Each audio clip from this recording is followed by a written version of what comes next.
2 yıl ve 2 yıldan öncesi de genel olarak İslam coğrafyasında ve özellikle de Filistin ve Gazze'de olmak üzere büyük bir vahşet, büyük bir soykırım yaşanmaktadır. Siyonist çeteler tarafından ve destekçileri tarafından.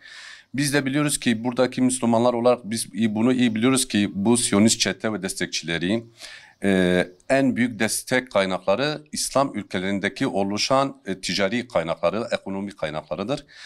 Bizler de Müslüman esnaflar olarak ve üreticiler olarak inşallah yaz ayların gelmesiyle ve sıcakların artmasıyla gerekse içecek kalemlerinde ve gerekse doldurma çeşitlerinde ve diğer tüketilen kalemlerde biz istiyoruz ki boykota katılalım.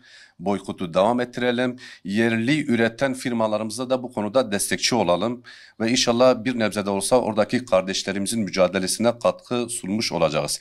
Son olarak şunu söylüyoruz ki oradaki vahşi çetelerin kardeşlerimize attıkları bomba ve mermileri bizim tükettiğimiz kalemler ve ticaretimizden olmasın inşallah. Sınırlardan dolayı oluşan fiziki şartlardan dolayı biz bireysel olarak gidip oradaki kardeşlerimize yardım edemiyoruz. Yani belki ona güç yetiremiyoruz ama İnşallah bütün Müslümanlar olarak elimizden gelen bütün şartları sonuna kadar o kardeşlerimiz için kullanacağız inşallah. Tabii ki diğer esnaf kardeşlerimizi hem satma noktasında hem de